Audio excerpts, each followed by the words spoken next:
collapse here. All right. In the Impact segment tonight, there's a group called the Clarion Project, which is dedicated to exposing the dangers of Islamic extremism. Recently, we asked Clarion to pinpoint for us 5 dangerous situations here in the USA. With us, Ryan Mauro, National Security Analyst for the Clarion Project. So you have many, many more than this, but we picked the top 5 that I think will be of interest. The first one is in Hancock, New York, about 145 miles northwest of Manhattan. What's going up in Hancock? There's actually a place there called Islamberg. They have a sign that says, "Welcome to Islamberg." It's about a 60, 70-acre large compound, and it's the headquarters for a group called Muslims of the Americas that follows a radical cleric in Pakistan. The videotape that's on the screen is something that was given to me by law enforcement, showing them engaging in guerrilla warfare training at that Islamberg compound. Okay, so Islamberg, upstate New York, they have weapons. It's private property. Right. All right. They're training on the property. Can the authorities do anything about it? Beyond monitoring them, no, because they're not listed as a foreign terrorist organization. FBI documents that we've obtained do show that they consider them a threat, but because they don't have that designation, they're able to operate in the U.S. and we have a dozen. Do you know how many people are up at this compound?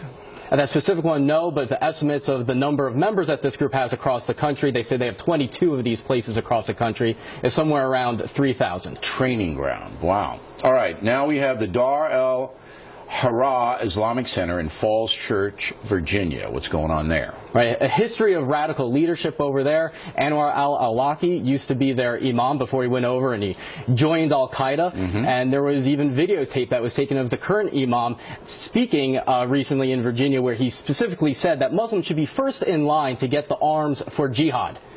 All right, so at this center in Falls Church, there's an imam there presently. Right. Who wants to get arms for the jihad. He preaches that that is a requirement upon Muslims. Wow.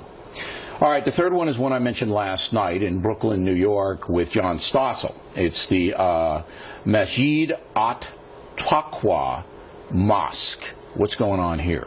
That's led by Suraj Wahhaj, one of the most radical imams in the country, yet he manages to be a rock star speaking at Muslim events across the country, and even college campuses. He's going to be in Dallas this weekend in Garland, Texas for a big conference, and I brought that up to the imam we had on last night, who didn't seem to think this guy was so radical.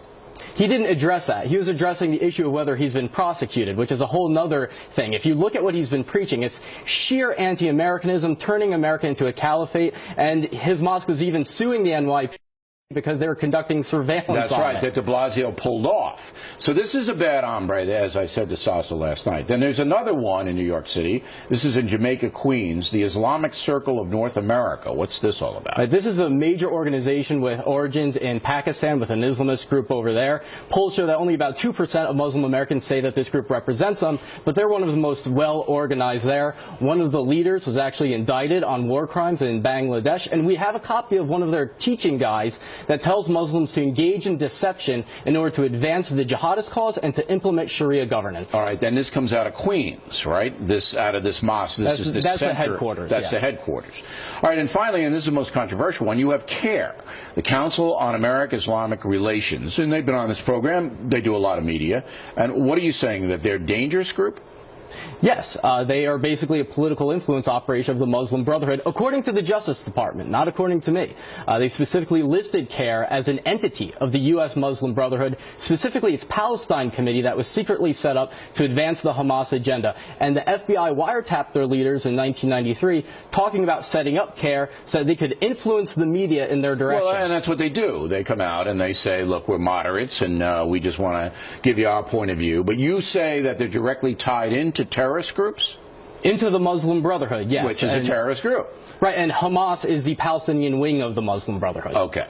Now, final question is, this is pretty frightening stuff, but you would assume the FBI knows about all of this, if you know about it, and the Justice Department is surveilling them and have them under control. And in a free and open society, this is the rest of them that we didn't talk about.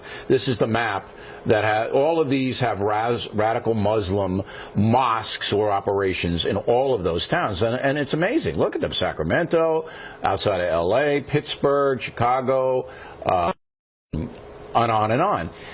So my question is, Should Americans be concerned, or is this under control? It can't be under control just through monitoring them. And again, when it comes back to the issue of the ideology, which President Obama refuses to recognize, yes, that's the problem here. It's not just about the person that's setting off the bomb. It's about the overall ideology that combines mosque and state, that justifies jihad anywhere, and we need Muslim leaders to step up and fight against those interpretations. The most positive news I've seen is the poll that showed that these organizations have so little support among Muslim Americans. Right. All right. Very interesting, Mr. Moreau. Thank you for coming on. Thank you. Directly ahead, President Obama